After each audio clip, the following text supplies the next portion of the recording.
Bom dia, boa tarde, boa noite, a depender do horário que vocês estiverem nos assistindo ou nos ouvindo. Esse é o podcast da OAB. Eu sou a Lívia Caldas Brito, diretora de Igualdade Racial e Social da OAB-DF. E nós estamos fazendo uma série de podcasts de 4 episódios sobre temas raciais, temas que tocam a questão racial, né? Por conta do mês de novembro, dia 20, Dia da Consciência Negra. E a gente teve essa ideia de fazer essa série de podcasts para a gente debater vários temas.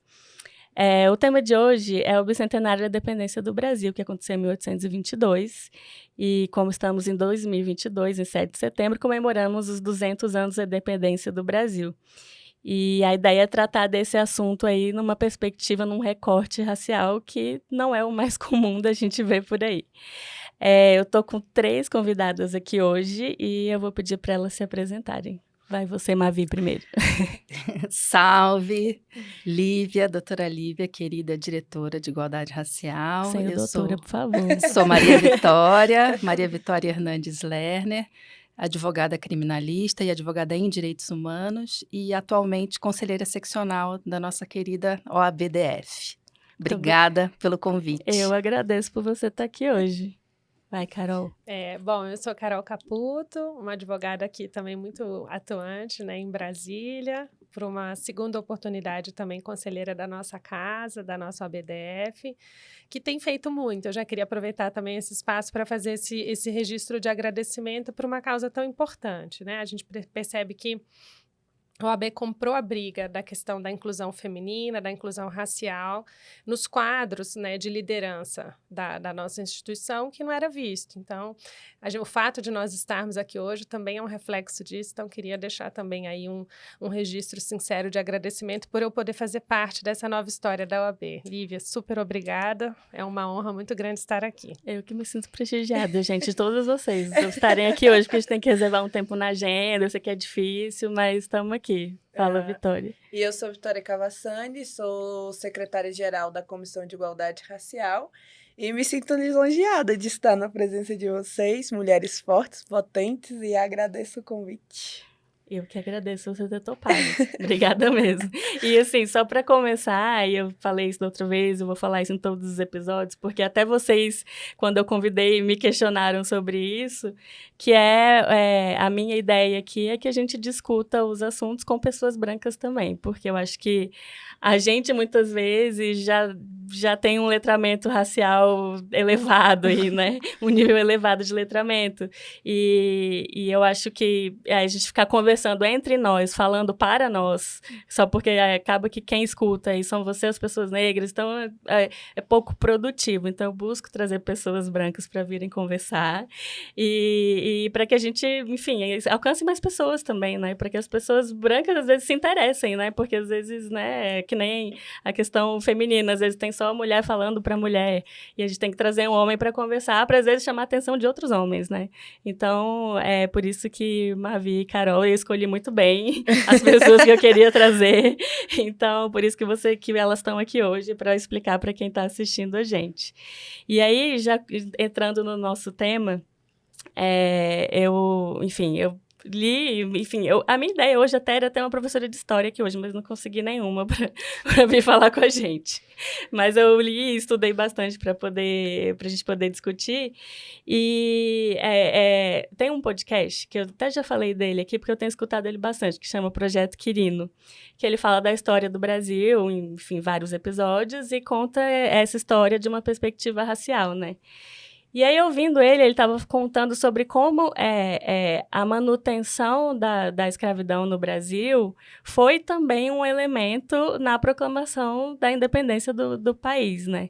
Porque, enfim, claro que essas coisas são multifatoriais e tal, mas esse foi um componente também, no sentido de que proclamando a independência, você mantinha ali, você continha os movimentos de escravos, né, pela independência, pela abolição da escravidão e de escravos não, de pessoas escravizadas, vamos ser politicamente corretos, e de pessoas escravizadas que estavam, isso também, né, da linguagem é uma coisa que eu aprendi agora, e essa história que eu, enfim, ouvi no podcast, é uma visão que eu não tinha ouvido na escola e que eu fui a descobrir agora há pouquíssimo tempo.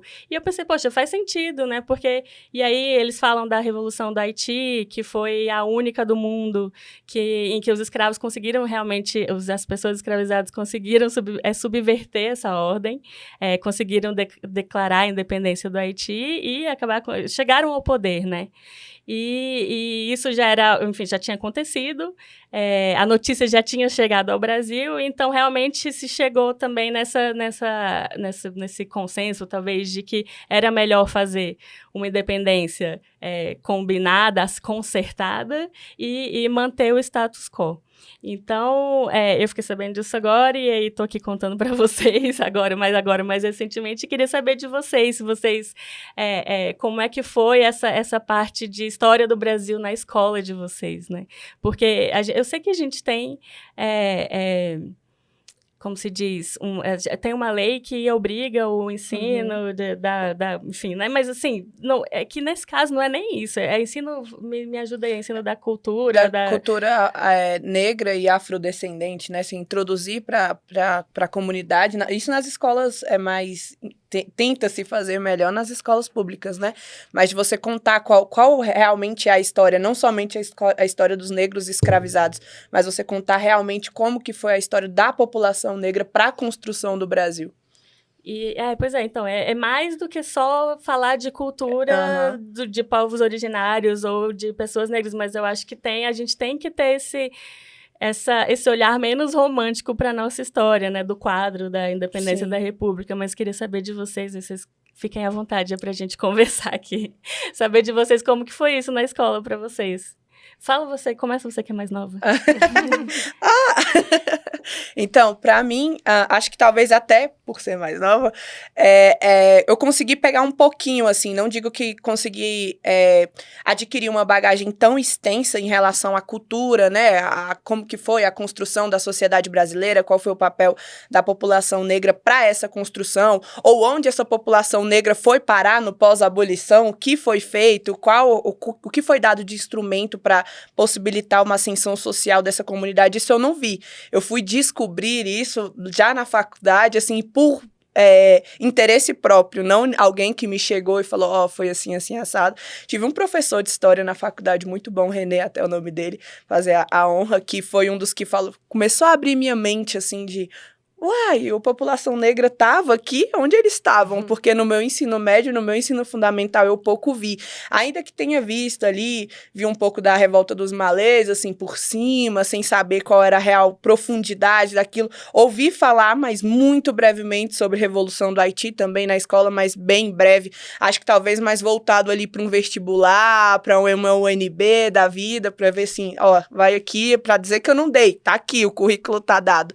Mas acho que essa busca mesmo, assim, onde foi que aconteceu a descoberta de qual foi a posição, de qual foi a importância do negro para a construção, ou se essa construção da sociedade brasileira ela foi forjada em cima da população negra, foi na universidade mesmo.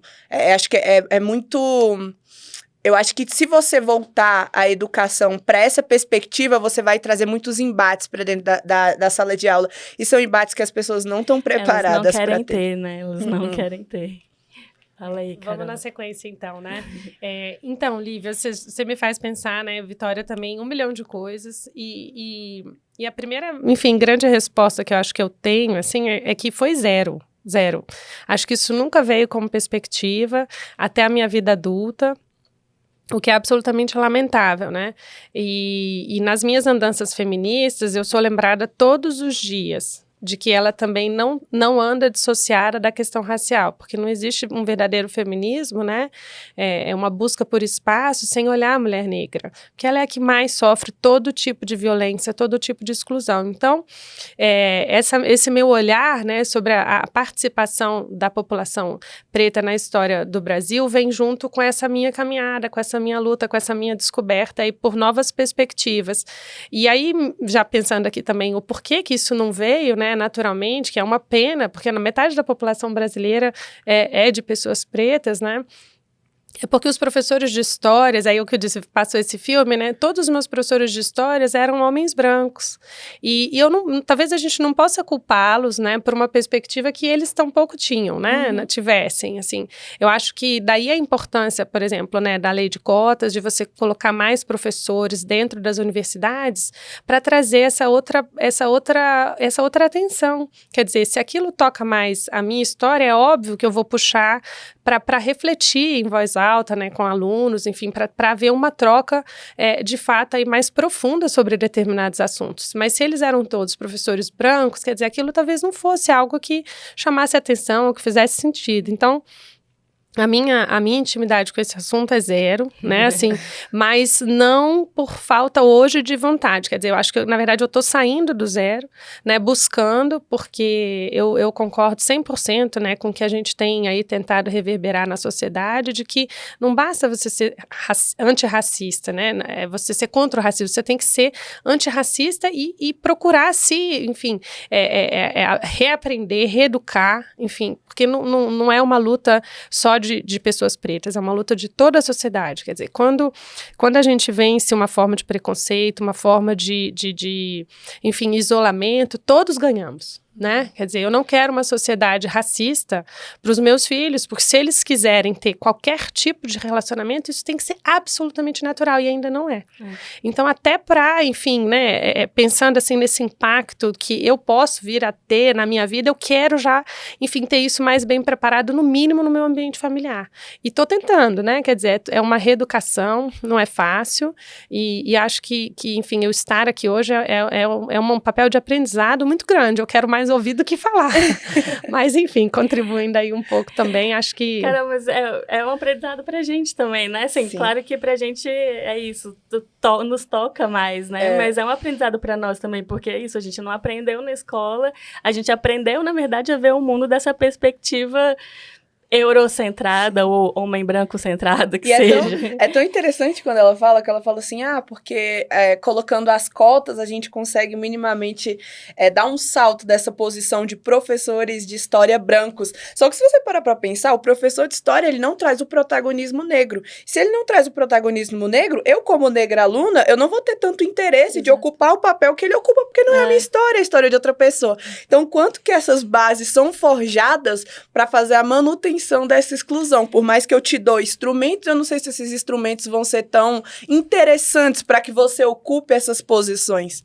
Entende? Mas você sabe que, assim, eu já pensei também muito sobre isso. O fato de você ter ao seu lado pessoas que antes simplesmente não existiam, né? Ainda que não seja o suficiente para elas ocuparem aquele espaço, já é algo que movimenta a sociedade, que nos joga na cara uma exclusão absolutamente injustificada. Sim. Quer dizer, eu participei domingo, ontem me arrepiei, me emocionei. Uma pessoa negra hoje tem uma posição super importante no Google e deu um depoimento muito suave. Eu acho que as pessoas que conseguem romper, né, e chegam em postos de poder, elas vêm com uma leveza, mas assim, uma cavalada ao mesmo tempo. Bem peculiar. Que dá na nossa cara, que a gente sai assim, obrigada por jogar isso na minha cara dessa maneira, porque assim a gente sai da zona de conforto, né? Mas é isso, assim, cada vez ter pelo menos a presença para nos fazer refletir, para nos fazer sair de um zero, né? Como eu dizia, era um zero. A minha escola, sobre a participação da população preta na independência do Brasil, eu nunca tinha pensado sobre isso, até você me fazer o convite. Então, de novo, preciso aprender mais. Mas é esse o propósito um pouco, né? Fazer a gente pensar sobre coisas que a gente... E eu mesma, é isso. Eu estava ouvindo o podcast e pensei, cara, eu nunca tinha pensado. E realmente, né? Mas fala aí, Mavi. Eu queria pegar esse gancho, né, da Carol, de sair da zona de conforto. Então, acho que a primeira coisa, acho que tem pessoas que estão nos assistindo, mas tem pessoas que estão só nos ouvindo. Sim. E apesar da Lívia ter falado, eu acho importante reforçar também. Eu sou uma mulher branca. E dentro da minha condição de mulher branca, eu sei que eu sou uma mulher privilegiada. Então, eu falo a partir desse lugar. Então, toda a minha fala, ela é perpassada pelos privilégios de uma mulher branca. Isso foi muito duro para aprender. Eu aprendi com uma pessoa maravilhosa, que se chama doutora Vera Santana, nossa querida Verinha, e que quando a gente discutia sobre feminismo, exatamente o feminismo também me traz essa dimensão racial da mulher negra, que é algo absolutamente transformador na minha vida. E ela falou uma vez, né, a gente estava acho que numa mesa junto, ou no evento junto, e ela falou assim, a gente aqui conversando de feminismo, mas eu queria que vocês, mulheres brancas, refletissem quem está com os filhos de vocês. São mulheres negras. E aquilo me bateu de uma maneira tão profunda, porque era exatamente isso. Eu estava liberada para estar naquele espaço porque tinha uma mulher negra cuidando dos meus filhos. Então, isso me trouxe aquilo me tirou da zona de, né, do conforto, de dizer, estou aqui, feminista, tá? Não, peraí. E aí, eu acho muito importante dizer uma coisa, a história ela é escrita pelos vencedores. Né? Isso, enfim, a gente sempre ouve isso. Ela é escrita pelos vencedores e ela é sempre escrita pelos opressores também. Então, fazer essa virada de chave, de trazer esses outros aspectos, trazer outros recortes. Então, a história contada pelas mulheres, a história contada pelos negros, pelas negras, é algo que é muito revolucionário e que a gente ainda está muito longe também.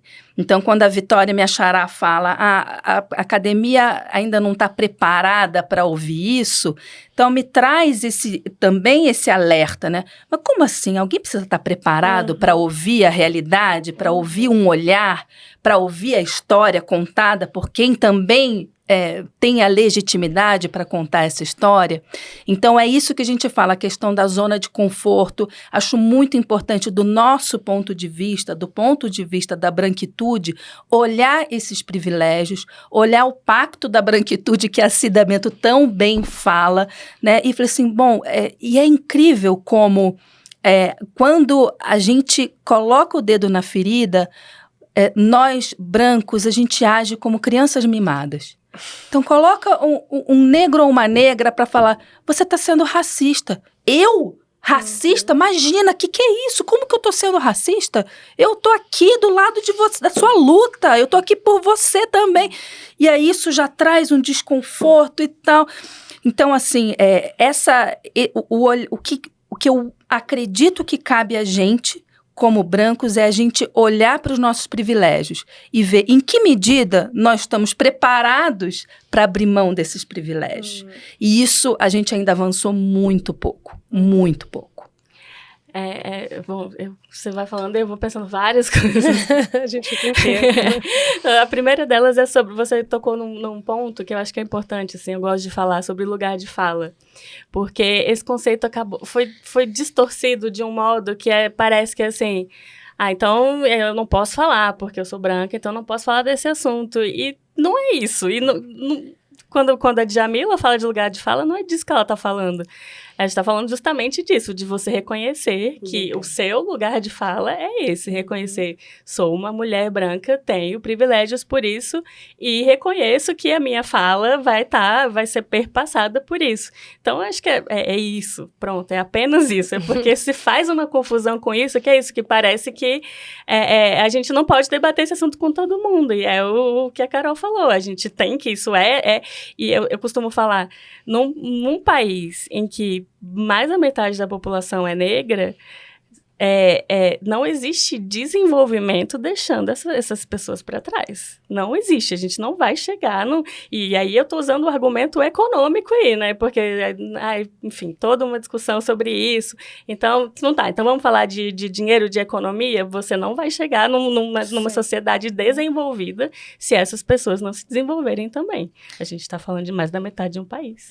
Lívia, eu acho muito importante você trazer essa questão, a questão mais atual, né? A questão atual e econômica.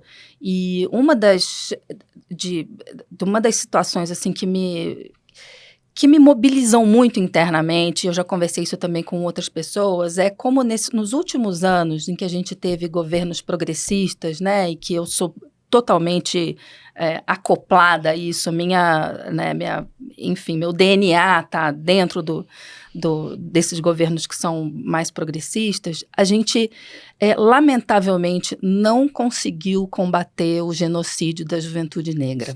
Sim. Então, isso traz uma contradição interna que é a seguinte: a gente se empenhou muito para fazer programas sociais, para incluir socialmente as pessoas que estavam nas classes mais desfavorecidas, mais pobres, mais vulneráveis, mas, ao mesmo tempo, a gente matava as pessoas que seriam exatamente o alvo desses programas sociais. Então, isso é uma contradição, isso é uma tristeza muito grande, porque acredito que, por exemplo, Bolsa Família, né, que é um programa de redistribuição de renda, gerou na população, no Brasil como nação, um salto de qualidade que ficou, sim, a gente tem as nossas críticas, ficou muito focalizado no consumo, mas a gente virou uma outra nação. A gente virou uma nação, inclusive, com uma autoidentificação negra, mesmo do orgulho, né? A gente viu isso acontecendo. Então, imaginem vocês se a gente consegue combater uma das piores chagas do nosso Brasil, que é justamente o genocídio dessa juventude. Né? Isso daria também um outro salto de cidadania, né? E dizer assim, você tem o direito de viver como uma pessoa branca. É simples assim. E é justamente nisso que a gente para pensar, tá? Estamos no bicentenário da independência do Brasil, mas essa independência, ela é para quem? Ela é para quê? Quais são, né, as bases que constroem essa independência? Ou quem são as pessoas que se beneficiam dessa independência, né? O mercado que é construído através desses acordos e dessas questões que são postas, ele é para quem? Quem são as pessoas que estão sendo servidas, né, dessa posição, desse status quo, que a gente pode dizer assim? Eu acho que dá pra gente pensar por essa perspectiva que o Brasil tem hoje. Então, quem são esses beneficiários? A população negra, ela é visibilizada dentro dessa situação, ou ela é excluída e marginalizada? E se ela é marginalizada, para quem são os beneficiários dessa marginalização? Quem é a estrutura? E acho que dá pra gente fazer até um link, estamos aqui com advogadas, dá pra gente fazer até um link de o quanto que essa independência influencia na posição jurídica, né, democrática também, do Brasil hoje. Qual é a posição, esse viés dos juristas hoje no Brasil, a partir desse local, né, desse ponto que é a independência? Qual é a nossa posição e qual é a contribuição que a gente poderia trazer para talvez reanalisar esse viés que é colocado de uma forma de igualdade, de direitos humanos, de garantia, de direitos fundamentais, mas fundamentais a quem? Olha, desculpa, Lívia, mas só uma coisa que eu fiquei super pensativa da sua fala, Vitória. A independência talvez tenha chegado para uma parte da população. Exatamente. Talvez a gente possa dizer que, né, nesse bicentenário, ela chega em parte, né? Talvez essa seja uma grande conclusão, enfim, já desse grande adiantando debate. A conclusão. Exato, mas essa vejam. era a minha última pergunta para vocês. A independência chegou mesmo? Pois é. Para quem? Porque você sabe que, enfim, eu fico pensando assim, né? Eu uma vez tive uma discussão muito filosófica, né, com uma amiga, e que a gente falava sobre diferentes regimes e tal. Eu disse, não, mas aqui pelo menos a gente é livre. Ele me fez uma pergunta que doeu, porque ele sabia que eu tinha um trabalho voluntário no Itapuã há muito tempo, né, há muitos anos. E ele falou, você acha que as pessoas do Itapuã são livres? Aí você não conseguiu eu não consegui nem terminar de falar. Porque, assim, o que é ser livre? O que é ser independente, né? São conceitos muito burgueses, se você for pensar. Né? São conceitos muito enraizados. Para mim, enfim, eu, uma mulher branca, falar um posicionamento numa rua de uma forma mais aguerrida é uma perspectiva, né? Quer dizer, um homem negro, uma mulher negra, tomar uma posição muito firme, muito veemente na rua, vai ser vista de outra forma. E recentemente a gente viu essa discussão, né? Quer dizer, isso. No caso da Giovanna Eubank, né? Exatamente. Falaram que ela tem uma posição privilegiada para defender os filhos dela, que são pretos, né? Então... E eu vivi também, enfim, exatamente. Só contar aqui, porque eu acho que também a gente aprende, se nós somos pessoas inteligentes, muito pelo exemplo, né? E muito pelo que acontece, tirando o maior proveito daquilo possível, sem que a gente necessariamente sofra a dor de quem passou por um determinado trauma, um determinado episódio lamentável. E a minha sogra estava me contando, e eu passei isso para esse amigo, e aí veio toda essa discussão livre, independente quem é, o que é conceito, enfim, teórico, que é conceito prático de fato, de uma sociedade que a gente quer, né? E aí ela me contava o seguinte, ela dizia, olha, foi um prestador de serviço na minha casa, um sujeito extremamente gentil, quer dizer, uma pessoa super, sabe, assim, leve de fala e tal, um sujeito preto e tal, muito atencioso, faltou lá um determinado parafuso, sei lá, e ele falou assim, não, dona Luz, pode achar que eu vou ali no comércio e compro pra senhora rapidinho. Aí disse que ele foi ao banheiro, trocou de roupa. E ela ficou com aquilo na cabeça, ela falou assim, meu filho, deixa eu lhe perguntar uma coisa, por que o senhor foi trocar de roupa pra ir na loja? Ele falou, olha, eu tô com uma roupa muito rasgada, que é assim, minha roupa de trabalho aqui, eu tô pintando, consertando parafuso e tal. Se eu vou assim na rua, eu posso sofrer algum tipo de abordagem. Eles moravam em Curitiba, que é uma cidade que a gente sabe que, enfim, é predominantemente de pessoas brancas, e ele disse assim, ainda mais se eu for com pressa. Porque se eu correr, né, eu posso... Gente, aquilo caiu o mundo da minha sogra e, por tabela, depois caiu o meu de dizer, gente, eu nunca tinha pensado nisso, assim, como é que a gente vive isso e a gente se cega para buscar soluções para que essas pessoas não sofram, assim, uma coisa horrorosa de deixar a gente deslacerada. Assim, isso não é justo. Isso não é justo. Eu acho que é justamente por isso que a gente precisa fazer esse debate com pessoas negras e pessoas brancas. Porque quando ela começou a falar que foi trocar de roupa, eu falei, já sei porque já foi trocar de roupa. Eu não sabia. E aí você me lembrou de uma coisa que aconteceu comigo domingo. Eu tava em casa, e é isso, assim, nesse caso é mais grave porque você está falando de um homem negro, então ele vai ser abordado pela polícia e tal. Mulher negra é outra coisa, mas que, por exemplo, eu tava em casa domingo e eu fiz compras pelo aplicativo. E aí eu desci, o entregador chegou e eu desci pra buscar as compras. Eu tava em casa, eu tava com roupa de domingo, sei lá, não tava com roupa de ficar em casa. E aí ele começou a me explicar tudo, ele falou, olha, vê que tá tudo intacto aí. Eu falei, tá bom. Aí depois ele falou, a notinha tá aí dentro, tá? Mas eu mandei já pro celular dela. E eu fiquei, celular dela quem? Meu celular. E assim, eu achei que eu tava com o porteiro junto, o porteiro tava me ajudando a carregar as compras. E eu achei que ele tava falando com o porteiro, mas eu falei, por que ele tá falando com o porteiro, sendo que eu tô aqui, né? Você mandei a nota pro celular dela e tal. E aí ele falou assim, e aí nisso eu já tava com as compras, o porteiro com mais uma lá, carregando mais um saco e tal. E aí a gente já tava andando pra portaria e ele falou assim, e eu troquei alguns itens porque não tinha. Aí eu falei, eu vi. Ele falou assim, mas eu já mandei pro celular dela. Eu falei, não, eu vi. Aí ele falou, é o seu celular. E aí só aí, ele falou, é você. Aí só aí eu entendi que ele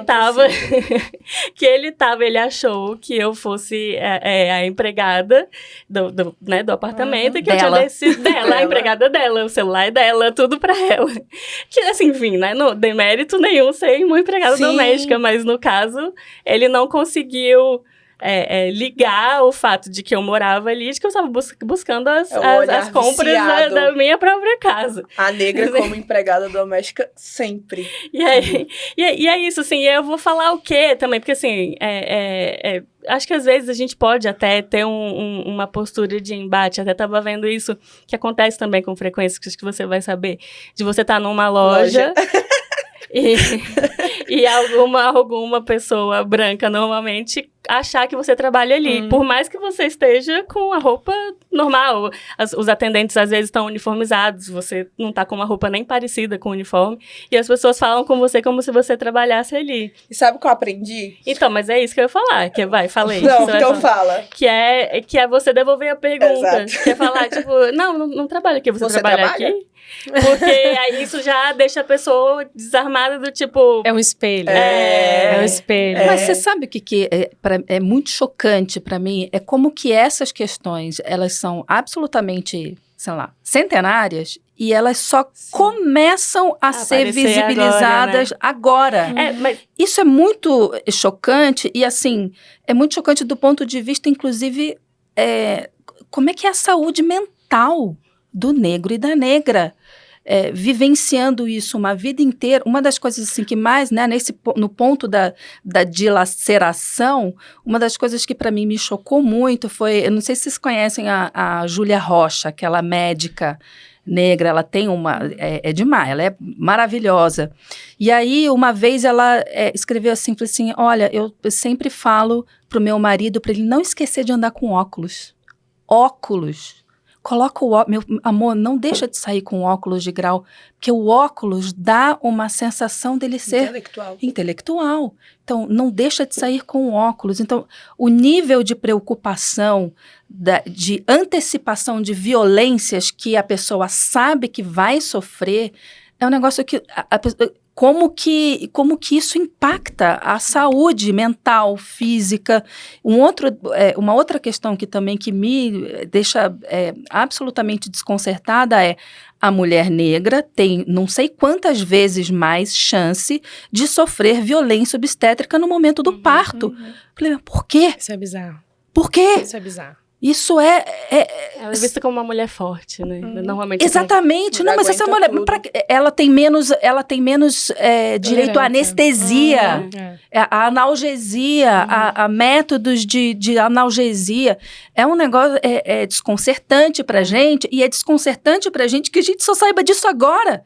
A gente tem mais de 40 anos, como é que eu só sei disso agora? Que foi o começo da conversa, né? A gente falar. E assim, tem um dado aqui que eu trouxe que é a cada 12 minutos no Brasil, uma pessoa negra é assassinada. Então, a gente volta no ponto de que a gente vive com isso, né? A gente se acostumou com isso. Até tem um vídeo recente, eu não sei se o vídeo é recente, eu vi recentemente da Sueli Carneiro falando, ela tá falando de uma forma indignada disso. Ela fala de que barro é feito esse ser humano que tolera viver com essa estatística. E é isso. E a gente, todo mundo, brancos e pretos, vivemos com isso. Não dá para aceitar uma sociedade dessa. É feia, dói, né? E Lívia, eu queria só também fazer uma reflexão pra gente não fugir tanto do tema, porque eu ia voltar, mas vai lá. Um pouco, então eu queria botar aqui também uma... A ideia é que a gente vai conversando, Carol. É porque é super instigante, né? Mas eu tô tentando me policiar pra também, enfim, trazer aqui uma reflexão que eu acho que, poxa, me fez pensar enquanto a gente estava esperando essa chegada aqui hoje, né? Eu acho que o fato da gente estar discutindo a celebração do bicentenário sem absoluta participação de pessoas pretas mostra que talvez seja aí a grande origem do problema.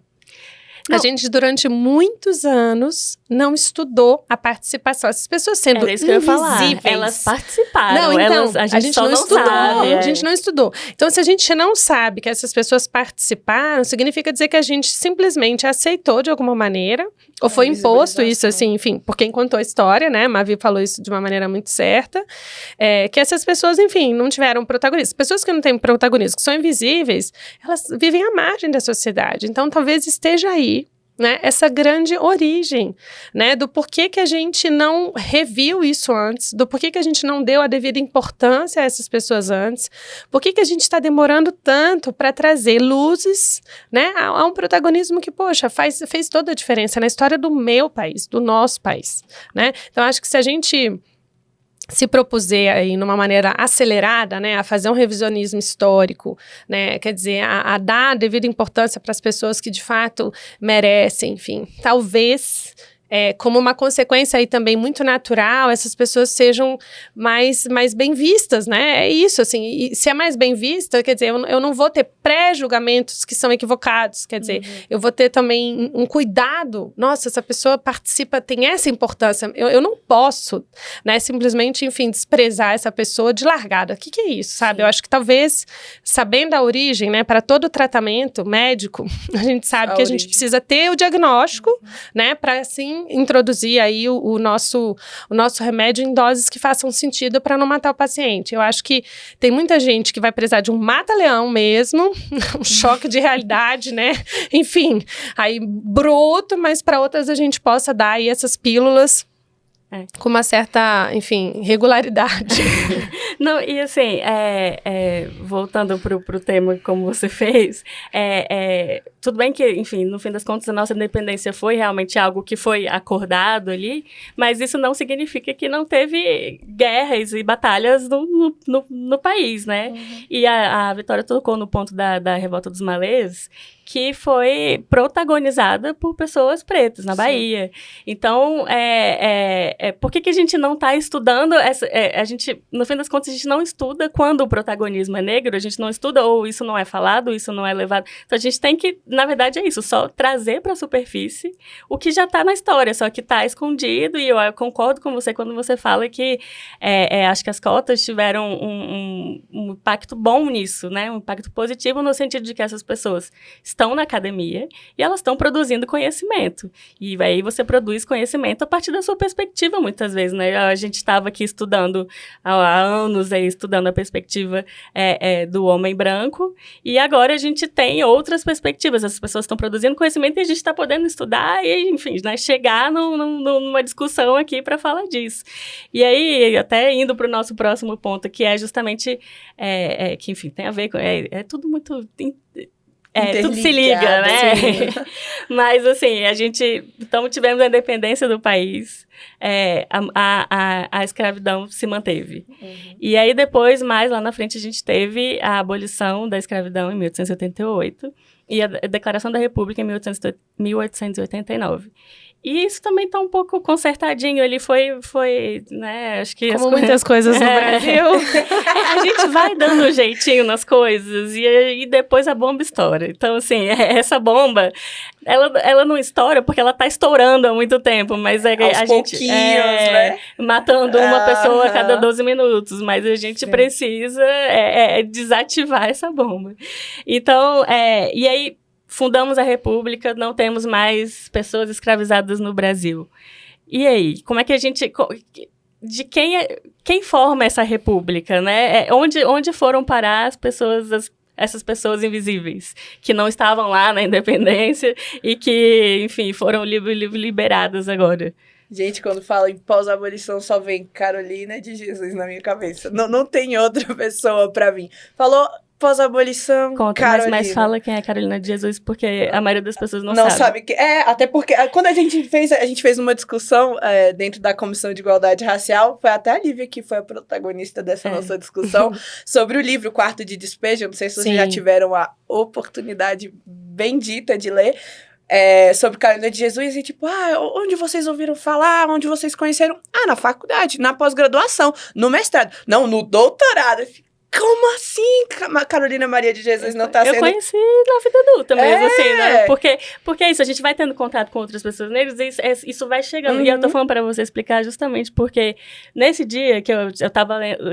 Assim, eu não tinha lido o livro ainda, tá? Eu sabia que ela existia, sabia do que era o livro, mas eu não tinha lido. Eu li pra gente fazer o clube do livro da Comissão de Igualdade Racial. E aí eu conversei com algumas pessoas, assim, amigos, tipo, da Carolina, e ninguém sabia quem era. Então, assim, aí tem isso também, a gente tem um desnível, às vezes, de informação que a gente não percebe porque a gente tá entre nós, então a gente vai conversando, e às vezes as pessoas não conhecem, então é bom até para divulgar, falei. Carolina Maria de Jesus foi uma pessoa importantíssima, mas, assim, ela até teve visibilidade, acho que acredito mais ao pós-mortem, assim, dela, mas eu acredito que até chegou numa visibilidade boa, talvez não esperada. Poderia ser mais? Poderia, mas eu acho que a partir de onde ela veio, de onde ela saiu, foi ainda uma visibilidade boa. Foi um livro que foi traduzido em vários outros países, não vou saber citar todos aqui. Eu acho que eu acho que é a obra mais traduzida para outras línguas. Para muita gente. Ela escreveu o Quarto de Despejo, no qual ela relata a vivência dela e dos filhos numa favela do Rio de Janeiro, porque... Para quem não sabe, né? Onde essas pessoas foram parar no pós-abolição? Elas foram parar nas favelas, em agrupamentos, né? A gente não vai chamar de quilombos, porque aí seria anterior, mas seriam os novos moldes dos quilombos, onde as pessoas negras tentavam se manter ali, levar sua vida, e ela era essa figura dessa mulher. Acho que, assim, Carolina Maria de Jesus é o próprio reflexo da mulher negra forte, que tolera tudo, que suporta tudo, que... sabe? Porque ela suporta criar os filhos. E não suporta, né? Ao mesmo tempo que suporta, não suporta. Ela tá ali, como dizem, né? O negro, no pós-abolição, ele não foi ensinado a viver, ele foi ensinado a sobreviver. E Carolina de Jesus, ela é isso, uma sobrevivente. E ela era uma catadora de lixo, Recicláveis, basicamente. Vou traduzindo hoje, né? E que aprendeu a ler quase que sozinha, assim. Ela estudou brevemente, assim, acho que não foi nem um ano o espaço de tempo que ela estudou, e ela, autodidata, leu e escreveu o livro, é o relato do diário dela, né? É um diário e tal. E aí, o que eu tô falando dela não suportar é justamente porque ela vai contando ali o dia a dia dela, o dia a dia da favela, que é isso, a favela é uma vivência ali... Única. E que mas aí ela relata muitas vezes, assim, de acordar e de estar triste, de olhar para o céu e de pensar. Então, assim, é isso. Ao mesmo tempo, ela ia trabalhar e deixava os filhos sozinhos, né? Um tomando conta do outro ali. Tinha vizinho que brigava com os filhos. O menorzinho nas costas. Às vezes levava. Às vezes não tinha sapato para ir para a escola. Então, enfim, ela é o retrato do que aconteceu realmente depois da abolição, né? Porque aí, ao mesmo tempo que a gente tem a formação do nosso Estado aí, né? A gente tem a formação dos guetos, né? Da Estado paralelo. As pessoas negras não foram parar no Estado, né? Não Então, foi dado nenhum instrumento de ascensão social para aquela população, né? Não, e nem de... assim, as pessoas escravizadas não podiam ler, né? Não podiam aprender a ler e escrever. E aí, depois disso, elas ficam... Então, assim, que tipo de emprego também que elas vão conseguir depois, sem ter um mínimo de, né? É perversa. Parece que a gente fica num eterno ciclo vicioso, né? Quer dizer, se você não estuda, você não sai. Mas se você não sai, você não estuda. Quer dizer, ninguém te dá nada. O único estado que chega é... É o punitivo. Eu ia falar, tem um nome específico, esqueci, patrulha. Rádio Patrulha, que o povo até tem as músicas hoje em dia, você tem muito em terreiros, no samba, se a Rádio Patrulha chegasse aqui agora, é só Rádio Patrulha, pra prender, pra bater, pra violentar, que só isso. Lei de vadiagem. Exatamente. E é inacreditável que a gente está falando de 1800 e alguma coisa, e a gente permanece nesse estado, né, de coisas, mudando eventualmente nomenclaturas e tal, mas vamos para dentro do presídio para ver quem está preso. Vamos para as comunidades do Rio de Janeiro para ver quem é que mora nas comunidades do Rio de Janeiro. Vamos para dentro das casas para ver quem que continua fazendo as mesmas... Você falou, como é que você vai se empregar? Em que você vai se empregar? Naquelas mesmas atividades que as pessoas escravizadas faziam. Subservientes. Era isso. Só que agora com um mínimo de salário. Um mínimo de salário. E a lei das empregadas domésticas é ressentíssima. E gerou revolta. E gerou revolta, muita, porque tirou... Como assim? Mas como que eu vou conseguir? Eu não vou conseguir pagar isso daqui. Perfeito. Imagina, direitos... Na Europa já é assim, né? Eu dizia, pelo amor de Deus, isso é um luxo. Se você não tem condição de ter esse luxo, aceita. Não tenha. Dói menos. Exatamente. Até porque é um luxo que a gente deveria, inclusive, repensar, né? E eu super concordo, e aí também pegando um pouco carona nisso, né, Mavi?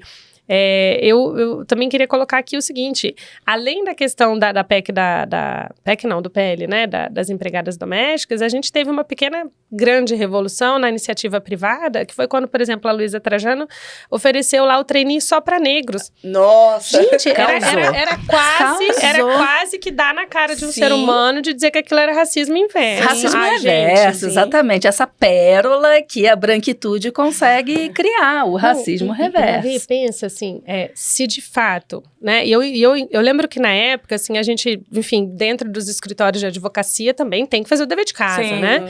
E aí eu liguei para várias pessoas e falei assim, cara, a gente precisa também escrever um pouco sobre isso, precisa ver isso aí, divulgar e tal. E aí eu lembro de ouvir de uma sócia também, disse, a gente não tem, Carol, sócios negros. Eu falei, como assim? Como a gente vai falar? Porque, assim, o meu escritório é super pequeno. Então, assim, ele não é um espelho. Mas a gente tá falando de grandes escritórios. Sabe? E ela disse, você pode ligar para vários. Você pode ligar para todos. Eu falei, como assim? É bizarro. É o que eu digo, assim, é bizarro. E é bizarro como eu demorei a me dar conta disso. Eu tenho 37 anos, gente. Eu sou advogada desde muito cedo. Eu formei com, né, sei lá, 17 anos. Eu me lembro, entrei na faculdade com 17 anos, enfim. Mas é isso, assim, como é que esses grandes fatos, né, só vieram agora e ainda causam estranheza, ainda causam revolta de pessoas que deveriam estar falando assim, caramba, vamos É o meu junto, privilégio, tipo assim, sabe? ops, desculpa, eu tava aqui atrás do privilégio mesmo, me perdoa, vou te devolver. Porque de novo, assim, é uma visão humanitária da vida em sociedade, da vida como deve ser, enfim, não é possível que uma pessoa que vá à igreja, que pratique qualquer tipo de fé, né, num terreiro, qualquer lugar, num culto, que ela não se dê conta de uma das leis mais básicas, né, eu tô falando isso porque o Brasil é um país considerado muito religioso, Sim. né, então isso acho que vale para a grande maioria da população brasileira. Amar ao próximo como a ti mesmo. Não existe. Não, primeiro vírgula. eu. Quem é o pró depende de quem é o pró.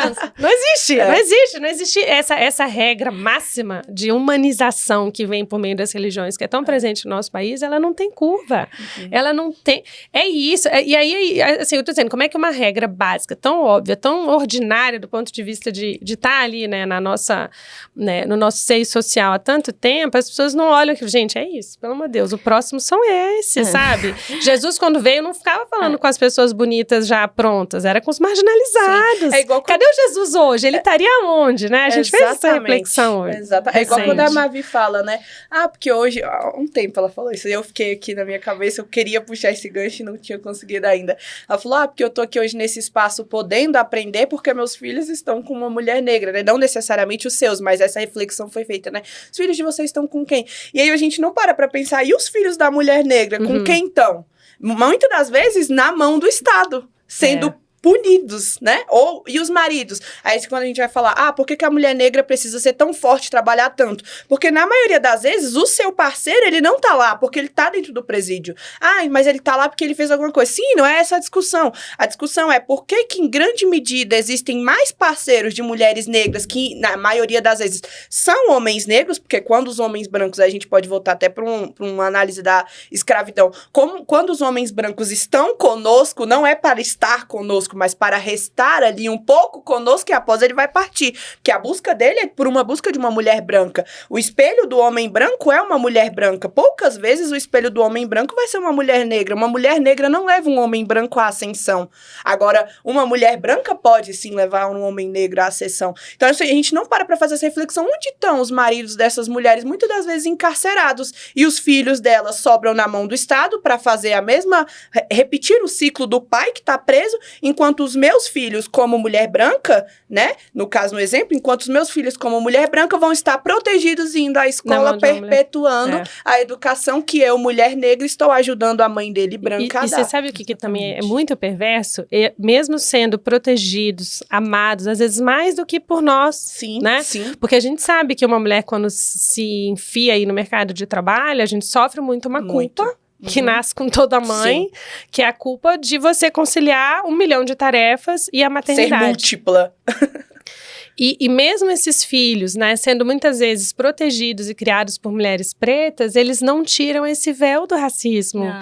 E é isso que eu também não entendo, e que eu também já me peguei pensando. Poxa, se quem me dá esse aconchego, esse cheirinho de, sabe, de casa, quem cuida de mim, ele devia idolatrar uma mulher preta e defendê-la até a morte. Mas eu acho que às vezes idolatra, Carol, mas nesse lugar. É minha mãe preta. Ou aquela mulher. Isso. Aquela mulher. Aquela mulher. É a Dona Não, no meu caso, eu não tenho preconceito, porque a Dona Maria me cuidou. Mas quando eu saio na rua, tem diversas Donas Marias. Mas eu reconheço a minha Dona Maria. Sim. Mas é isso, né, Vitória? A minha, isso tinha que sair.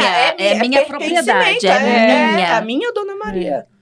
Tinha que sair, né, disso. É isso que eu fiquei pensando. Assim, eu falei, como é que isso não reverbera, né, para desvincular completamente essa resistência que pelo visto a gente nasce, né? Enfim, é treinado nela, não é Mas possível. a Vitória falou uma coisa que me chamou bastante atenção nessa sua fala dos maridos, né? Você disse, não está se discutindo, que ele pode até ter feito alguma coisa e não estamos discutindo isso. Mas isso também precisa ser discutido. Por que o homem negro fez alguma coisa e o homem branco fez a mesma coisa e não está na carceragem? Porque isso é assim. também. Então, tem uma questão de serem criminalizados. O corpo preto ainda é criminalizado. A gente entra lá Você viu a história do ataque terrorista, neonazista, sei lá o que foi lá no Espírito Santo? E da reportagem que saiu com uma mão negra segurando a arma. E aí, enfim, é isso. O menino do ataque, todo mundo viu, tá na internet, viu que ele é branco. E aí, a reportagem estampa uma pessoa segurando uma arma com uma mão negra. E aí, eu fico me perguntando...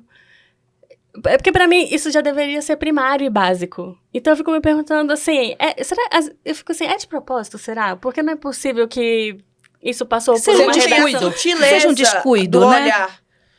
Isso passou por uma redação inteira pra sair e tal. Imagino que não foi uma pessoa, foram várias pessoas que participam daquele processo. E ninguém pensou nisso. Tem que olhar para essa equipe para ver quantos negros tem nessa equipe. Aí é o ponto de que fundamos a República, mas as pessoas negras não estavam lá e não estão lá hoje ainda. E aí chega no ponto que eu queria adiante da nossa história, chegando mais pra frente, Constituição de 88. Em que a gente incluiu o racismo como um crime imprescritível, inafiançável e tal. Então, a gente ali, uma constituinte que tinha 559 parlamentares e 11 negros. Quantos por cento isso? Não, eu me surpreendi que ainda tinha. Porque eu não me surpreenderia se não tivesse tipo nenhum. Né? Inclusive, eu descobri que a Benedita era um desses 11 sim, negros. era uma das constituintes. Eu não sabia. Benedita da Silva. E aí, a gente conseguiu... Enfim, eu não acho que essa inclusão do crime de racismo e tal tenha sido suficiente. Eu até estava lendo sobre que eles tentaram incluir algumas outras coisas, mas que essas coisas até foram incluídas, mas sem expressões de povos originários ou pessoas negras, enfim, sem essas... Acabou ficando mais genérico, né? A questão dos direitos, dos outros direitos. Mas falando sobre o racismo, de novo, né? Que a gente sempre volta para isso. E falando sobre o racismo, a gente inclui e fala... Beleza, temos o crime de racismo, a gente não admite, então ele vai ser inafiançável e imprescritível. Mas a gente vê racismo todo dia. Aliás, é o que mais chega quando pedem lá na OAB. O que mais chega de mídia procurando a gente para falar é comentar injúria racial, racismo. Inclusive, até isso é outra coisa que eu sempre falo, que eu não sou criminalista, eu entendo muito pouco direito penal, mas eu sei várias coisas sobre o crime de racismo e injúria racial. Porque porque eu sou obrigada a saber, Carol. A demanda. Chega toda hora alguém pergunta... Você tem que o ter negro isso. Tem que saber a diferença de racismo para isso injúria. É um tipo de racismo, né? Assim, como eu sou negra e advogada, então eu tenho que saber. E eu sei, eu sei porque eu aprendi para poder falar. A pressão vem tanta, né, que a gente se adapta. Porque assim, no fim das contas, alguém vai ter que falar. Eu falei isso já para você até, de que eu nunca gostei dessa posição de estar na frente, de ser quem fala, de quem... A gente estava discutindo aqui antes, eu sou tímida, eu sou mais da minha. Mas quando eu chego num lugar, eu fui subindo, cheguei num ponto que eu olho para um lado, olho para o outro, não tem ninguém, só tem eu. Meus pares não estão lá. Eu penso, sou eu mesmo, eu que vou ter que fazer isso. Porque, assim, alguém tem que ocupar esse lugar. E se eu não ocupar, vai ser uma pessoa branca que vai ocupar. Então, eu vou ocupar esse lugar. E acho que o meu grande motor hoje é... trazer outras pessoas comigo, porque eu não quero estar sozinha, eu não quero ser eu. Quem é a negra que tem aqui pra falar, ou que vai estar... Hoje sou eu, mas eu quero que existam outros, que a gente tenha possibilidades, opções. Que é a gente escapar daquilo que se chama de tokenismo, né? Porque ainda também tem essa questão. Então, a nossa sociedade, do ponto de vista constitucional, não admite isso, vamos falar de inclusão, vamos falar de diversidade, aí você numa corporação que tem milhares de pessoas, você tem lá numa equipe um negro, uma negra e tal. Então, aquele lá vira o símbolo, que é isso que você está falando, que é esse incômodo que você está falando também, né? Sim. Que você, com certeza, pode falar muito melhor do que eu. Mas o incômodo de estar num lugar, de estar obrigada a estar num lugar e virar um símbolo. Bom, se eu não falar... Ninguém vai falar, eu não gosto dessa posição, mas eu também preciso estar aqui, eu tenho uma missão. E isso é muito... Por quê? Por que é você que tem que falar? Porque não tem outros. Porque não tem, exatamente. Não, hoje eu estou um pouco mais à vontade nesse papel. E acho que é uma coisa de se empoderar mesmo e de se E a gente acostumando não um pouco. aprende isso quando somos pequenas. Tem isso também, tem isso. Porque aí é toda uma outra discussão sobre não como a aprendi. gente, ao longo da vida também vai... Eu Sendo já me forjada, questiono. pra Exato. aguentar. Eu não trouxe esses dados, mas eu ouvi outro dia sobre como quando você tem pessoas negras, elas vão estar nos cargos mais baixos e tem uma diferença do quanto, desse percentual de quantas pessoas conseguem ascender. Eu não, enfim, não tenho os dados, eu posso até procurar para trazer numa outra oportunidade, mas existe também essa, que também se reproduz para as mulheres, né? A gente tem esses dados de mulheres também, de você tem de mulheres, vidro. mas você chega num teto. É a mesma coisa para as pessoas negras. Elas Pior, têm né? mais, mesma Eu coisa. diria que é pior. Pior. Pior. Tem, não, mulher negra, então que junta os dois. Mulher né? negra, pobre, periférica, E mãe, LGBTI, solo. que mais aí já era. Aí você Acabou tá na... no limbo do limbo. É. Quando a Mavi falou sobre a questão de você, muitas das vezes, prevenir violências que você possa vir sofrer, e agora que você falou de infância, eu me lembrei, é uma das histórias da minha infância que mais me marca. São duas, na verdade, mas é bem rapidinho. Uma é que quando eu era pequena, perguntavam, né, o que você quer ser? Eu falava, eu quero ser recepcionista. O meu sonho era ser recepcionista. E minha mãe falava, você tá louca, menina, para com isso. E a minha avó sempre falava, não, vai ser dentista. Tem muito desdentado no Brasil, vai ser dentista. E eu falava, não, eu vou ser recepcionista. E eu gostava de prender o cabelo em coque. Quando eu prendi o cabelo em coque pra ir pra escola, minha mãe, pode tirar isso agora. Tá parecendo uma empregada doméstica, você não pode fazer isso.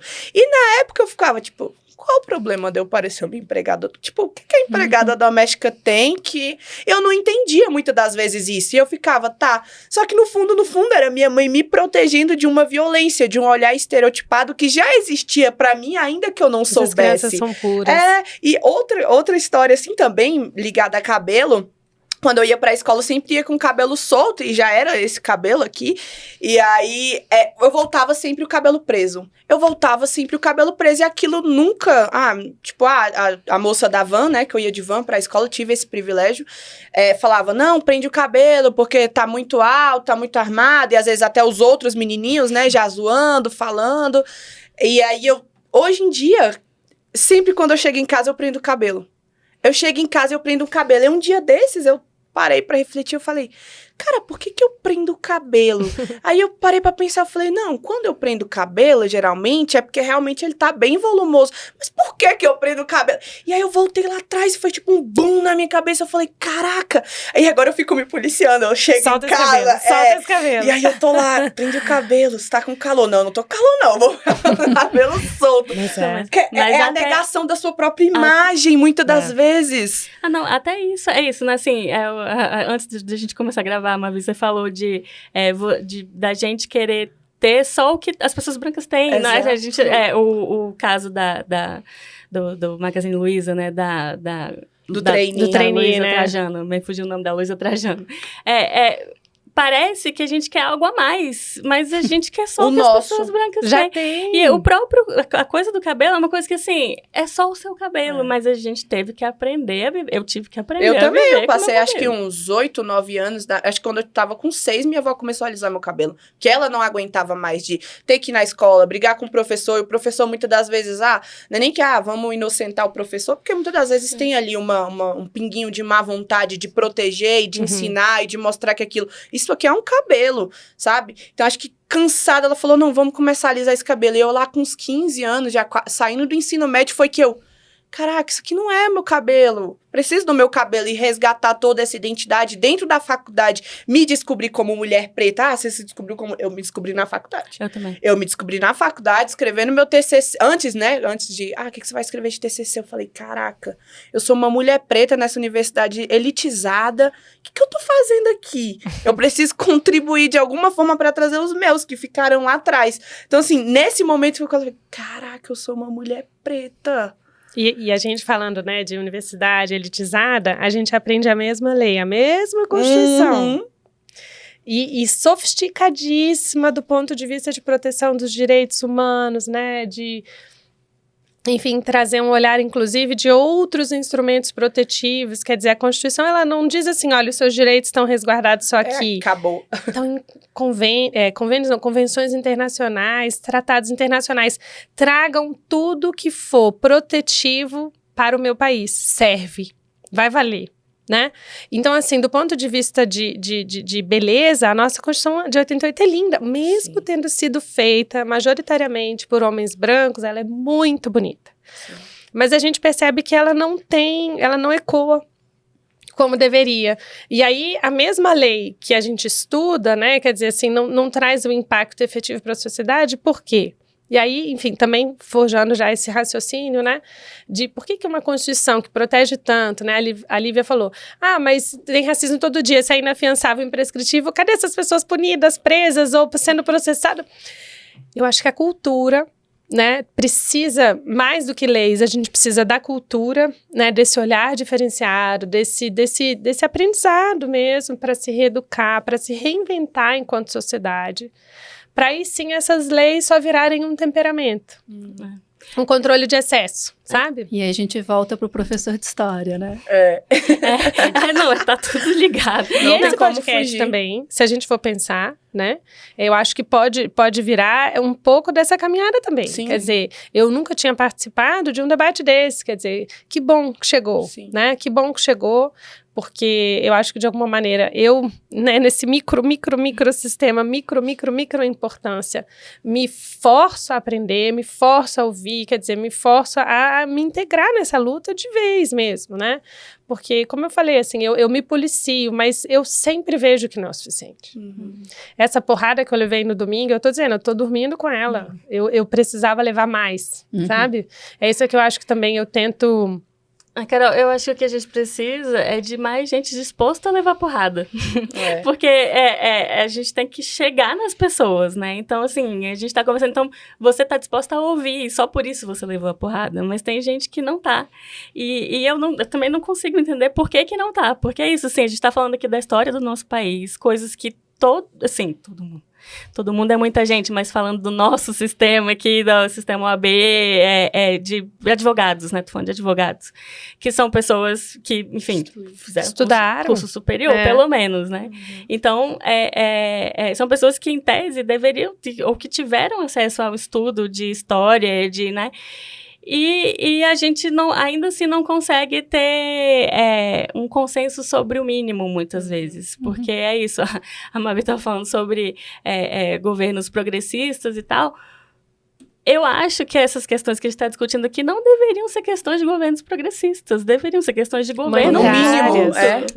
Eu não entendo por que a gente, se você falou isso, você defende essa pauta, você é de esquerda. Eu acho que deveria ser uma pauta de todo mundo. Mas sabe uma coisa que eu também me faz muito pensar nisso? A gente todo o processo de transformação dói. Mesmo que seja uma dor suave, uma dor...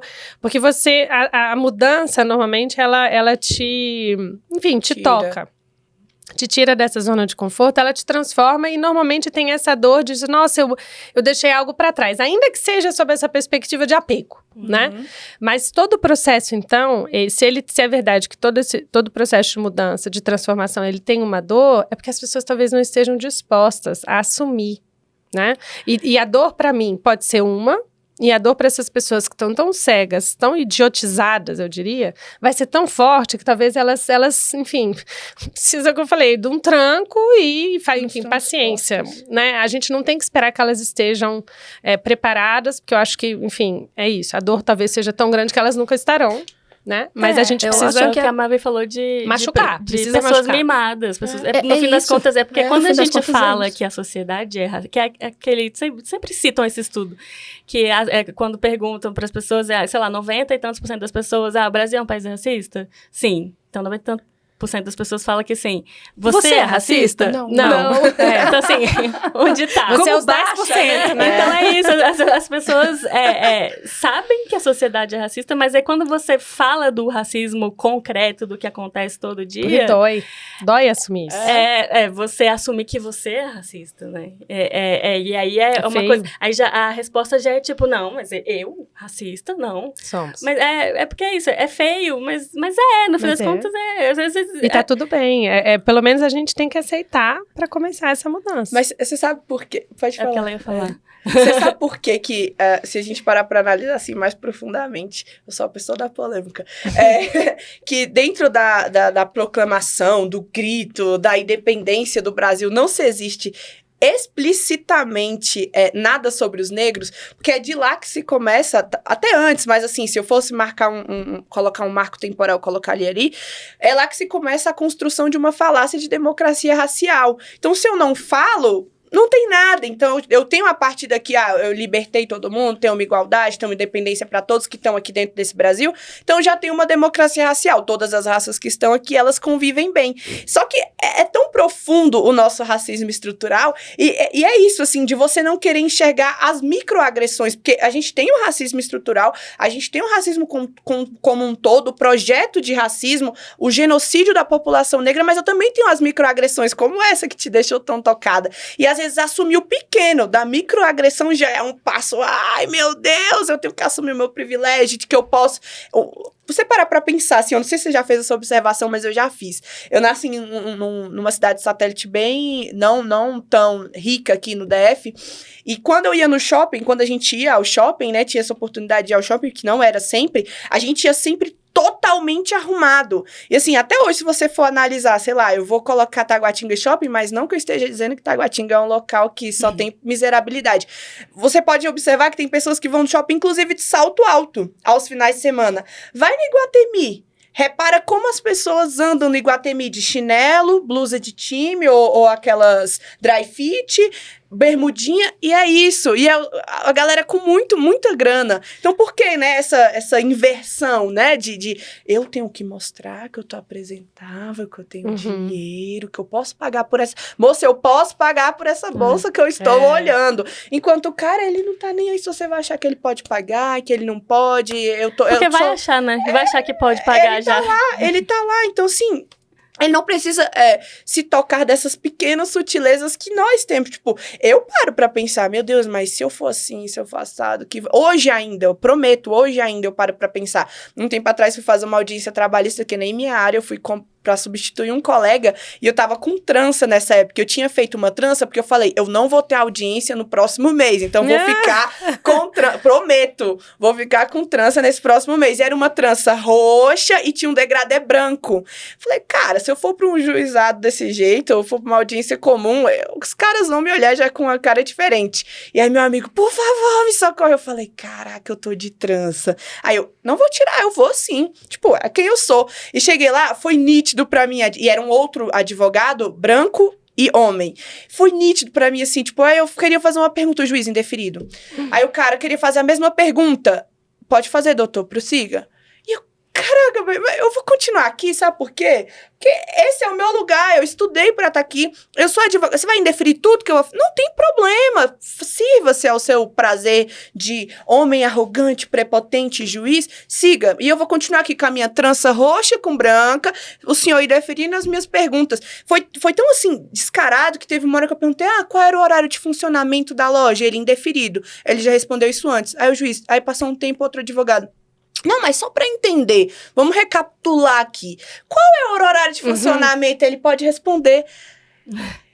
Eu respirei e falei, tudo bem, eu vou continuar. E eu não vou falar nada, não vou. E sabe uma coisa, Vitória, que eu também aprendi a respeitar, inclusive, essa dor de... as pessoas pretas falam, eu tenho que me colocar toda hora numa posição de aceita, respira, ensina. Porque senão você vira a negra raivosa. Não, porque você... Exatamente, assim, isso é muito cruel também. Porque você, por exemplo, estava numa posição que você podia se revoltar, bater na mesa, chamar a prerrogativa da OAB. Que bagunça é essa, sabe? E vocês têm sempre aquela... Eu já briguei tanto. Eu já saí de chata. Quer dizer, eu tenho que ser sempre didática. Quer dizer, a pessoa te ofende. Aí você tem que dizer, olha só. Você não pode fazer isso, coleguinha. Deixa eu te explicar que isso não é legal. Isso é uma coisa que é importante falar, porque, assim, com frequência, o que a gente... Enfim, algo acontece, existe algum mal entendido do ponto de vista racial. E aí, é o que as pessoas brancas falam... E eu acho que tudo bem, mas o que as pessoas brancas normalmente falam é, tipo, mas tem que ter um pouco de paciência, as pessoas estão aprendendo e tal. Eu entendo que as pessoas estão aprendendo, Mas é isso que a gente tá falando. Cheio. Eu percebo isso, é que eu falo, mais menos. esse peso em cima. Tem piores. Pessoalmente, eu até que, eu não tenho problema de explicar, até tava ouvindo a Thais Araújo um dia desse falando, ela falou, eu não tenho problema de explicar e tal, mas eu acho que as pessoas brancas também precisam entender que tem gente que não quer explicar. Exatamente. Tem gente que tá com raiva, que tá cansado, que passou uma vida sofrendo essas agressões, microagressões, e ela não quer explicar, e às vezes a resposta dela é raiva. É porque eu não sou uma pessoa assim, não é meu natural. Não, é isso, não tanto que perfil. Aconteceu com o entregador e eu demorei pra entender, porque eu acho que ainda tem isso também, acho que eu sou meio distraída às vezes. Não é porque você se colocou na posição de que isso não vai acontecer com você, porque você tem que ter o direito ao mínimo. E aí, quando isso acontece, você... Caraca, isso aconteceu mesmo? Mas eu sou distraída e eu não tenho. A minha resposta, enfim, eu fico ali matutando com aquilo depois. Eu não tenho essa. Mas tem gente que tem gente que acumulou raiva o dia todo, a vida inteira, e vai responder assim. Isso precisa ser legitimado. Isso que é o ponto. Eu acho que assim, a gente tenta dialogar, a gente tá construindo uma conversa. Vai ter gente disposta a conversar. Eu, Vitória, estamos aqui mostrando que estamos dispostas a conversar. Mas tem gente que tem raiva e que as pessoas precisam entender que essa raiva é legítima. Legítima, né? Super. Sim. Eu falei, vocês ainda têm que se colocar num papel de ensinar. Ensinamento. Porra. É o que a Mavi falou, cadê a saúde mental dessa galera? Eu não sei explicar, assim. Acho que na hora da criação ali, né, se a gente for falar sobre um ente divino que criou, sei que tem pessoas que não acreditam, mas a gente botou um copinho a mais pra gente. Paciência. Porque, caraca, ou a gente cresceu tanto nessa subversão de valores, de se enxergar, olha, eu tenho que me autoafirmar, eu tenho que me colocar aqui nesse papel de subserviência, de, por favor, me aceite, me olhe, me note, que acho que já fica meio que ali, né, tá bom, mais uma vez. Mais uma vez, só mais um dia. Vamos lá, respira. Você vai ignorar hoje ou você vai discutir? Eu sou muito assim, hoje o que eu vou fazer? Hoje eu vou ignorar, eu vou... você tá perdoado? Vai lá, o próximo faz o papel. É chato, é difícil, porque parece que você não quer veementemente, sabe, lutar contra o racismo. Mas não é porque tem hora que... Você não tem força, né, Vitória? Caraca! É porque você... É uma luta contra o racismo, mas é você também, né? Claro, tipo assim, eu vou lutar por mim de novo aqui hoje. Não tem ninguém pra vir pra mim aqui, por favor? Não tinha que ter um SOS racismo. É triste. Ei, bom dia, me ajuda. A gente tá rindo, mas é muito triste. Eu me dei conta disso uma vez, eu falei, caraca, vocês ainda se colocam no lugar de... Deixa eu te ensinar. E ainda tem a questão de nós com nós mesmos. Tem muitos de nós que não conseguem... Nossa! Quando a gente fala de consciência racial, acho que não é só uma consciência racial para brancos, mas tem muitas pessoas negras que não têm esse acesso. É isso que a gente estava falando aqui.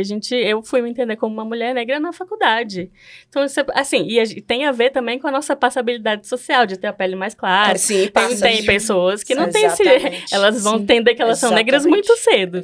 A gente demorou para entender porque a gente tem esse privilégio de ter a pele um pouco mais clara. Então, assim... Só para quem tá ouvindo e não está... Exatamente. Privilégio muito com muitas entre aspas. A Lívia fez muitas aspas e a gente entendeu muito bem. Eu pensei nisso, que eu falei, pode ser a gente só ouvindo, porque não é um privilégio, né? Mas, enfim, tem essa passabilidade de poder entender isso mais tarde. Mas, assim, eu já tá me perdendo o que eu tava falando. Ele tá ali, o privilégiozinho tá ali coladinho com o privilégio branco. A gente consegue pegar uma caroninha, assim, digamos. Porque aí, na hora de convidar pretos, eu convido pretos mais de pele menos retinta. Na hora de colocar na televisão, menos retinta. A gente tem pretos na televisão? Tem. Mas majus, quantas majus a gente tem? Sabe? Tipo, de pele retinta de verdade. Racismo quando foi São muitas camadas, né? São muitas camadas do racismo. O racismo estrutural é muito profundo, Agora, você tocou em outro ponto que a gente já falou aqui sobre a sociedade ser racista e as pessoas não necessariamente se entenderem como racista. Eu acho que a sociedade... nós somos estruturalmente racistas, porque é tudo que a gente conversou aqui de estruturação do nosso Estado, né? Estruturação das nossas leis, estruturação do espaço também, né? Essas pessoas negras foram jogadas aí, empurradas para a periferia, né? Me perdi de novo o que eu estava falando. De estrutura. E aí a gente usa essa questão de estrutura para como se o racismo tivesse no ar, né? A gente é uma coisa que acontece e que a gente precisa se responsabilizar por ele também. Exatamente, tem uma discussão nessa questão do antidiscriminatório, né, que é a questão dos vieses inconscientes. E aí tem já uma crítica em relação a esse termo, né, do viés inconsciente, que eu falei assim, bom, mas se ele é inconsciente, eu não tenho, como é que eu me responsabilizo? E aí eu acho que tem uma pegada também meio psicanalítica, no sentido de que não é porque é inconsciente que eu não sou responsável por ele, pelo contrário, aquilo que é inconsciente eu também me responsabilizo. Então é importante a gente falar assim, não, eu não vou, já que é um viés inconsciente, como que eu, né, me trago aqui como que eu vou olhar para isso, como que eu vou dar, colocar luzes nisso, eu não sou responsável, eu lavo minhas mãos e tal. Então isso é algo que a gente precisa também, não é, já tá dado, é um racismo estrutural, então eu falei assim, não é que é um racismo, então já tá dado e eu não tenho nenhuma responsabilidade sobre isso. Temos. É isso, eu acho que, enfim, nos encaminhando para o fim, eu acho que é trazer... Que pena. A gente eu resolvi puxar aqui aleatoriamente o fim, porque na verdade eu poderia ficar aqui. Não, eu também, dia todo. Horas ainda, com certeza. Mas eu acho que passa por trazer para a consciência mesmo, acho que é isso, não colocar como um viés inconsciente apenas, ele é inconsciente, mas você precisa ter consciência dele para que ele... É isso que a gente faz na terapia, na vida, né? Trazer os nossos padrões de inconsciência para o exterior para a gente poder atuar sobre eles, né? Certeza. Então, e passa também, que eu voltei no que eu tinha esquecido, me perdi no meio da fala, mas era sobre a consciência das pessoas negras mesmo, porque muita gente... acho que muita gente às vezes não dá nem tempo de pensar sobre isso. Né? A vida cobra demais. As mulheres pretas que a gente tá falando, que acordam, sei lá, 3, 4 da manhã para poder pegar ônibus, para poder trabalhar, então você nem... Mas que não olham a meritocracia. Você não chega nem nesse ponto de refletir sobre racismo. Assim, você vive ele, você sabe, mas você não consegue refletir sobre ele, Então, acho que, enfim... acho que se vocês ainda quiserem responder, então vamos falar sobre, então, sim, só pra gente encerrar, a independência, então, ela é de todos, ela existe, ela aconteceu? Caraca, eu sou abusada. Quando ela tava falando sobre, a gente tá no bicentenário da independência, eu falei, bicentenário, bi vem de 2. Acho que a gente tá num bi mesmo, mais bi, porque a independência chegou para uns, mas não chegou para outros. Não. Acho que essa é a melhor analogia que pode fazer. É uma independência bi, porque ela é para uns, mas para outros elas não chegam. Acho que para mim isso mata tudo, assim. Só pra gente fazer uma analogia bem boba, eu faria essa, assim, de verdade. Chegou para quem, tá posto, não tá posto. Quem são os protagonistas dessa história, quem são os subservientes. Para mim é isso, assim... 2 é um número bem cabal para você pensar a estrutura do Brasil. Bem cabal. Isso se a gente não for aprofundar, né? Em questão de provas originárias, a gente vai longe. Mas, assim, o 2 é um número excelente. Eu volto também a esse raciocínio, né? Essa reflexão que fiz antes. Acho que não. Acho que a independência, ela vem para quem tem liberdade, né, de ser quem verdadeiramente gostaria de ser. Eu acho que os dois conceitos, para mim, me parecem muito conectados. Quer dizer, eu sou independência, eu tenho liberdade de... O velho jargão, né? Eu pago minhas contas. Quer dizer, ninguém tem nada com isso, né? Então, se a partir do momento que uma pessoa preta, um trabalhador preto, não pode correr na rua, porque ele vai ser abordado. Se, né, a mulher preta não tem com quem deixar seus filhos. Quer dizer, isso não é independência, isso não é liberdade, né? Então, assim, eu acho que ela chega para um contexto da nossa sociedade e de novo, assim, no meu lugar, né, de mais pequena profundidade, que eu digo que são invencíveis esses assuntos, ninguém pode dizer que sabe tudo, que, enfim, já conheceu tudo, mas... De novo, na minha perspectiva feminista, para as mulheres chegou menos, né? Mas para a população preta, de uma maneira geral, chegou ainda mais tarde, né? Então, assim, esse processo de independência do Brasil pode ser muito comemorado para alguns, mas muito pouco por outros, né? Eu acho que é uma grande reflexão que eu fiz quando Lívia me fez esse carinhoso convite de fazer essa reflexão, e isso me empurra, de novo, agradeço, né? Me empurra mais ainda para um cenário de desbravamento. Carol, faz alguma coisa com isso. Porque para quem acredita que a gente não tá nessa vida só para trabalhar e simplesmente... Pagar com boleto. Né? Enfim, eu não posso conviver com isso, né? Quer dizer, a gente tem que se obrigar aí a de fato, enfrentar certos problemas. Eu tenho 2 filhos, meus filhos não podem ter a mesma sociedade que eu recebi dos meus pais, né? Também é um pouco do que eu me imponho aí como pessoa. E então, tamo junto. espero mesmo, assim, de todo o meu coração ainda poder fazer mais por essa causa, né? E tentar também, dentro da minha humilde possibilidade, trazer outras pessoas comigo, porque, como eu disse, assim, é uma luta de todos. Independência para a população negra, espero que venha rápido. Sim. Legal. Mavi. Bonita Só fala. Você também fala bonito. Eu tô engatinhando, né? Eu tô engatinhando no tema também. É muito importante para mim sempre ter essas conversas e poder fazer essas reflexões. Então, só o convite, né, como a Carol fala, o convite já nos traz a reflexão e com a preocupação, né, eu perguntei para a Lívia, falei assim, Lívia, mas quem são as convidadas? A Carol, você? Eu falei assim, e a Vitória? Eu falei assim, a Vitória Negra? Eu falei assim, a Vitória Negra, calma. Mas, evidentemente que essa resposta é não, né? Não teve, a população negra não tem independência, não houve independência para a população negra. Isso é muito estampado, é muito óbvio.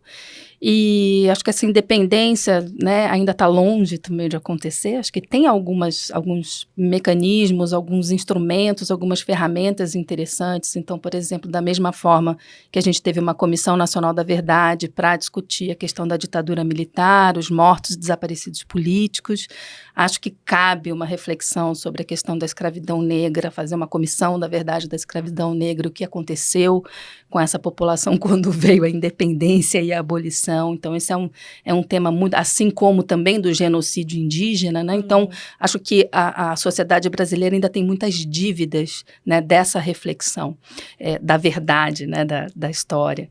E acho que tem outros mecanismos também que são mais atuais, né, como, por exemplo, a questão do compliance antidiscriminatório.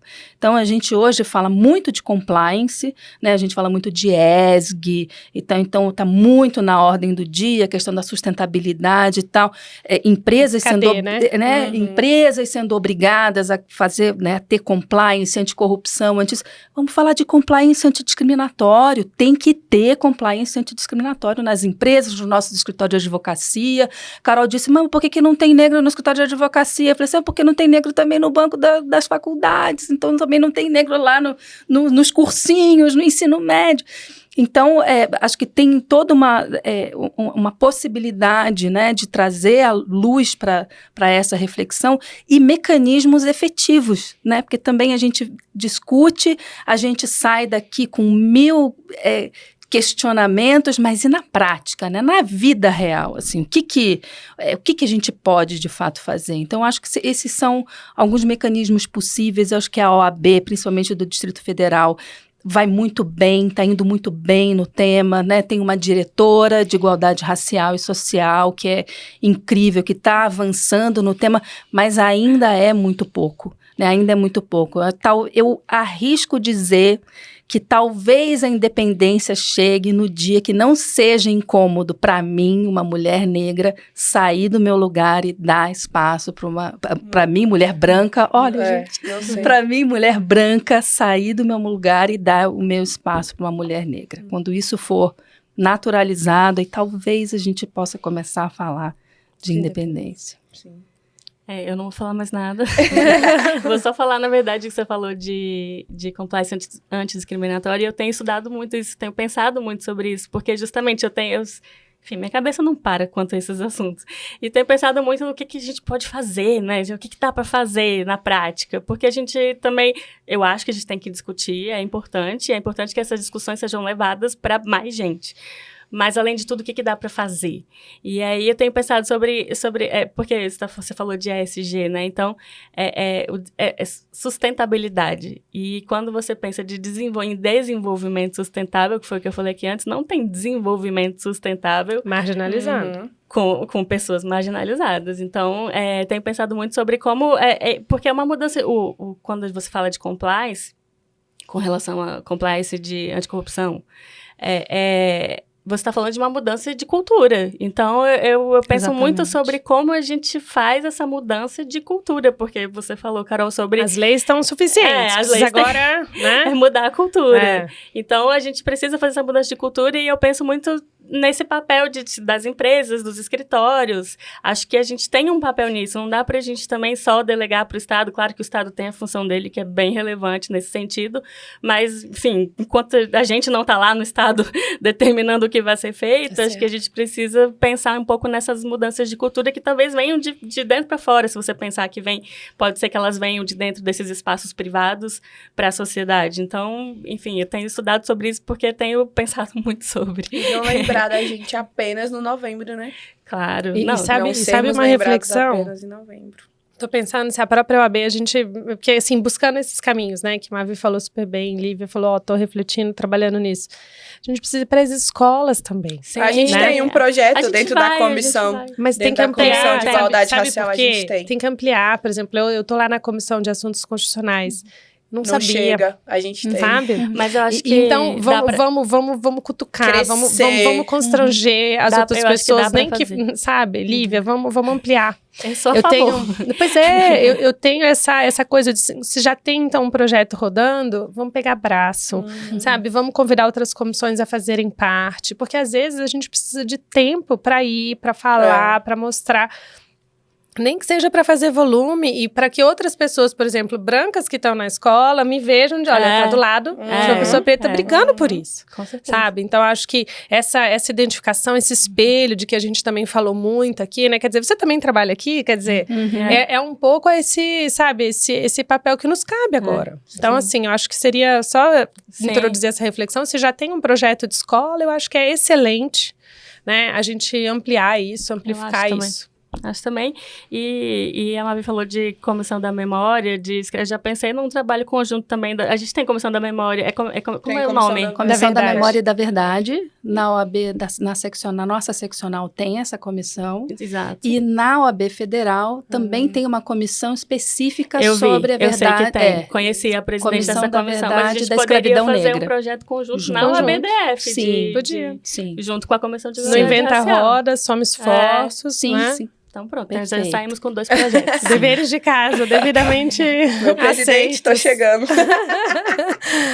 Gente, muito obrigada por estarem aqui hoje. Realmente foi um prazer mesmo. Poderia ficar aqui horas conversando com vocês. Vocês, além de tudo, são pessoas muito agradáveis. Todas vocês. Sim, eu compartilho do mesmo pensamento. Muito obrigada por aceitarem o convite. Prazer foi muito bom conversar com vocês. E obrigada quem assistiu a gente, ouviu a gente até agora.